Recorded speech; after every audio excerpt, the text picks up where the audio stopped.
The second thing I want to talk with you about is task. Now, I said I'm going to try to persuade you that task is a high leverage place to focus. Task basically sits at the center of the core. It's like, what are these interactions between learners, facilitators, and content about? Well, there you see those interactions around tasks. So the first thing I'd like you to do is just think about, well, how would I know what kind of learning is happening? The level and type of learning. How would I know that without looking at any test scores of any kinds? Not a unit test, a chapter test, a standardized test, a benchmark test. No tests allowed. How would I know what kind of learning is happening? Usually when I ask this question in a group of educators, they say things like, well, I would listen to what the students are saying. What are they saying to each other? What are they saying to the teacher? What kinds of questions are being asked in the classroom? I would look at the student work. What are the products of the learning? I would want to ask students, what are you learning? Why are you learning it? Um, and they sometimes say that they would look at the work on the walls, or they might talk with families about what students are learning. But for most of these things, these rich data sources, you have to be in classrooms or you have to be wherever it is that learning is happening, which in a global pandemic has been more at home. But in normal school days, it's in classrooms. And so one of the reasons we need to get into classrooms as leaders is to see, what's producing the student work? What are the interactions that are producing the student work, the test scores, et cetera? You need to look at the level and type of learning. Well, when you go in and look at that, one of the most productive places to look is at the task. So instead of looking at the teacher in front of the classroom or wherever that teacher is, as we often do, look down at desks and look at what the learners are engaged in. So now let's get back to those other two principles of the instructional core. So principle 4 is the shortest, but maybe the most profound. It says task predicts performance.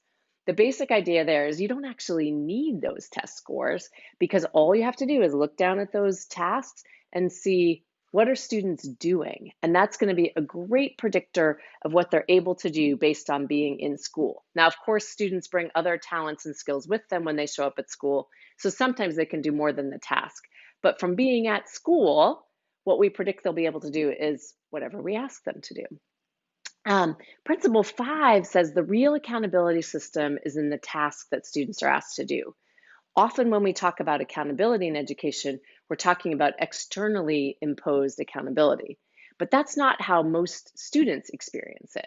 Most students experience accountability in what they're asked to do in the classroom. And you can hear this if you're in a classroom, you can hear it. Students might say, can we do this in pen or do we need to do it in pencil? How long is this supposed to be? I get that one with my doctoral students at Harvard. How do you want this? And they know I'm supposed to give the teacher this work the way they want it, right? And so what it means is because most students on most days will try to do what we ask them to do, what it means is what we ask them to do is incredibly powerful. So in the slide deck, you'll see I have some different examples to try to, of data, basically, to try to persuade you even further that task is powerful. So first I'm going to show you some performance data, and then I'm going to show you some task data. I don't know of any data sets that link the two. So this is all hypothesis. You can tell me later whether it's something you are persuaded by or not. But you'll see in the slides, there's a slide that has 6 ways of demonstrating learning. And these levels come from the Pisa exam given by the OECD, the Organization for Economically Developed Country. The Pisa, as probably many of you know, is an exam that 15-year-olds around the world in economically developed countries take in reading, math, and science. And so I'm about to show you some math data, so you can be thinking about this. And PISA scores on 6 levels. And you can see the levels on the slide. Now, I want you to think as you read those levels, where do I predict 15-year-olds in Australia are going to be really strong in mathematics? What's my prediction? What levels are we going to be really good at? I'm about to show you the data. And just side note, the level 6 used to be teach something to somebody else, but they changed it recently. I kind of liked that one, but they have a new frame for that. Okay, here's the data. It's going to kind of be eye-boggling. You can look ahead in the slide. This is from 2018, fairly recent data, and it's sorted these crazy colors you're looking at. It's sorted from lowest percentage of, excuse me, it's sorted from highest percentage of students in level 6, that highest level, down to lowest percentage. And the green, the dark green is level 6, the light green is level 5, the blue is level 4, right? The purple is level 3. So if you'd been thinking, oh, I think we're going to be really good at level 3 in Australia, you would expect to see a lot of purple. The yellow is level 2. The orange is level 1, and then red on this chart is what PISA calls below level 1. I think of this as like we're not using our brains. All right, so as you're looking at this slide, you can see the OECD average, and then you can see Australia. Now, Australia is right by the OECD average. And in Australia, 46% of 15-year-olds basically max out at level 2 and below. Now, if you go back and you look at the slides for, well, what does that mean? You'll see that maxing out at level 2 or even level 3, so you've got, about 2/3 of your students max out at level 3 and below. That used to earn a decent living in the world, but these days, a lot of those tasks can be done by computers. And so it's much harder to earn a decent living, make a good life for yourself, if that's where you max out with your mathematical skill. Now, I showed you in the slide a few other countries. Singapore is right up there near the top. They only have 18% of their students level 2 and below. Canada, which I included in there because it has a diversity of population. It has a First Nations population. It has a lot of immigrants. It has a very diverse population and somewhat similar form of government to both Australia and the United States. Canada is at about 37% level 2 and below. And sadly, also, you can look at the United States data. We're way below Australia. We've got over half of our 15-year-olds are level 2 and below, and we're about 3/4 are level 3 and below. So we are not looking too good, but it's very consistent with the task data. If you go into US classrooms, haven't gotten to go in Australian classrooms yet. Hopefully I will one day. But I know in US classrooms, when you go in them, you see tasks that are essentially level 1, level 2, maybe level 3 sorts of tasks. Ones that basically require you to remember an algorithm and apply it, but not anything very advanced. The other set of data I want to show you is task data. Now, also in the slide deck, you will see there's a couple slides with some task data. And basically what happened with these data is some researchers went around and they collected tasks from across a lot of classrooms in a US state of South Carolina. And they took all these tasks that they collected and they assessed what are the standards that this task is addressing. And then they took the average of those standards and they put that on what's the red line on the slide. And then the blue line on the slide is where the grade level standard actually is. So what you see when you look at this graph is till about 3rd grade, most of the tasks are basically on average at the level that the students are in. But as students go through the grades, there starts to be a gap between the average level of the task and what the standard is. And you can see that gap widens as you go up through 8th grade. So when you're looking at these data, one of the things I want you to think is, if we did this in our schools, what do we think the data would look like? Do we think it would be pretty similar? Would the gap be smaller? Would the average level of the task be above what the sort of standard expectations are, or would we even have a bigger gap? Now, I'm going to show you some high school data, and this is more limited. It's from a smaller set of schools with, and just in English language arts, because of just the way high schools work. And you can see the data here. There's still a gap. We end 12th grade with this data set with the average level of the task below grade 10.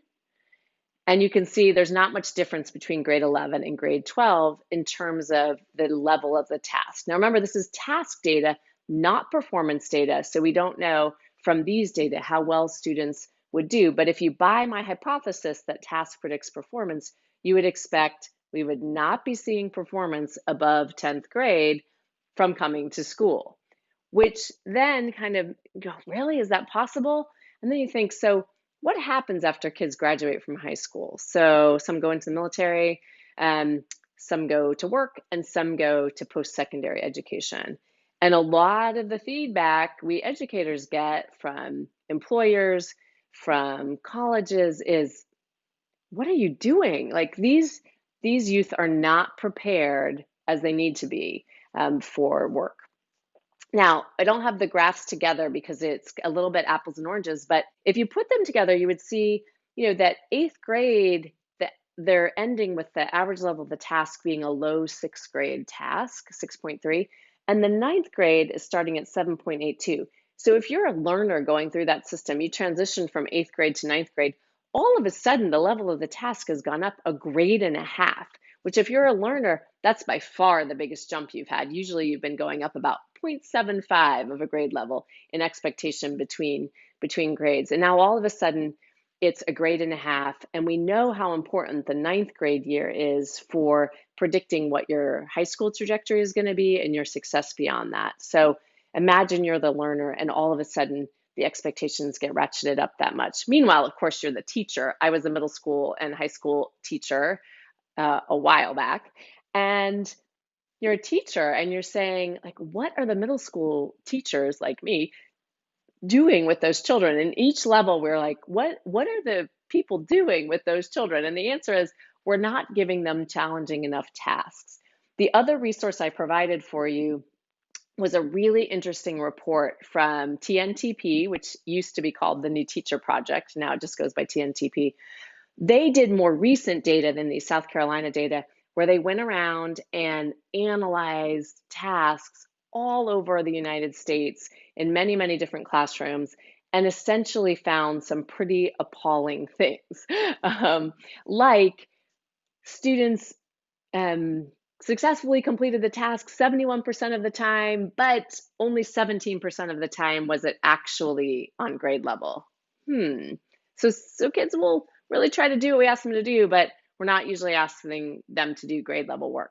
So you can read the report and find all sorts of really interesting data in there and think to yourself, so how do we think this compares with us? And do we have gaps in the kind of tasks we offer kids by their socioeconomic background or their race or their language or their disability status or their nation of origin? So what is influencing what kinds of tasks kids have the opportunity to do? So that's a good question to ponder. Now, I have 5 favorite questions I like to think about when I analyze tasks. And this is one of my other offerings to you for something you actually could do in practice. The very first one is just a descriptive question, which is, what are they actually being asked to do? Like, not what is on the board or what I heard the teacher say or the aspiration for the day, but what are they actually being asked to do? So describing that first, thinking about what do you have to know in order to do this task, the kind of prior knowledge. And it's often not as much as we think it is, but there often is something that students need to know to engage the task. And then this is the key, and this connects back to the instructional core principles, prediction question. If you were a student and you did the task, assume success. You're a student and you do the task, what would you know and be able to do? So again, assume success, even knowing that not all students will be successful. What would you know and be able to do if you did this task? And now that's going to give us the ceiling on performance. Like, what's the most kind of learning we would expect to come out of doing this task? And then we know there's going to be a lot of variability underneath that, which is why one of the questions is, what's the distribution of performance among students on the task? And then, just as many of you probably thought when you were trying to figure out the level and type of learning, what's the actual product of the task? What does it look like when students do it? Now, some of these questions you need to see the student work or you need to be in the classroom, but a lot of them you could just collect that task and look at it, which can be a very interesting exercise to do. Like, let's just collect all the tasks and we'll look at them together as a faculty. So those are the questions. And if five is too many, I would suggest just two, which is what's the actual task? What are students actually being asked to do when I look down at that desk? And that prediction question. What do I predict that students would know and be able to do, right? If they did this task. So that's a little bit about task, and I hope that's helpful to you as you go into classrooms. And there's classrooms are amazing places, and there's so many interesting things going on to notice. But if you laser focus on the task and you ask those questions, often the answer isn't quite what we want, but just naming what is really important, and then having a conversation about, well, how does it compare to what we want? Like, what do we want? What does it look like? What would it look like to be something closer to what we might want? Or if our prediction is that students would know and be able to do all sorts of things that we want them to know and be able to do, great. Now, do we have that across all of our classrooms? And if not, how are we doing that? So that's a little bit about core, a little bit about task. Now, we're going to talk about chocolate cake. Now, this is a pretty simple idea that I hope is useful to you, if nothing else, because many of us like chocolate cake or at least can remember it. So the way I want you to think about, it's like, what do you do if you see a task and it's not what you want? It's one of those level 1 or 2 tasks, and you really want to see more level 3, 4, 5, 6 tasks. Well, the thing is, you can't usually go from a level 1 task to a level 5 task, no matter how awesome that PD session is. So how do you think about that? And my advice is to think about it developmentally. Think about any kind of improvement you're trying to do along a continuum, and that whatever it is you're trying to improve, the first thing to do is figure out where are we on that continuum. So whatever words you want to use, I'm just suggesting needs improvement, proficient, and advanced. You can use whatever you want. But just where on that continuum are we situated? And it doesn't matter so much where you start, it matters where you're moving, right? So if you look at the slide, you'll see my example of chocolate cake. Now you can have all kinds of messy chocolate cake. They might all taste good, but some of them look better than the others. Some of them may even taste better. And you're just trying to figure out what kind of chocolate cake have we got right now? And then your task is to figure out, how am I going to move the chocolate cake to the right? And you'll find when you start moving the chocolate cake to the right that all of a sudden, the thing that used to be the advanced chocolate cake is needs improvement chocolate cake now.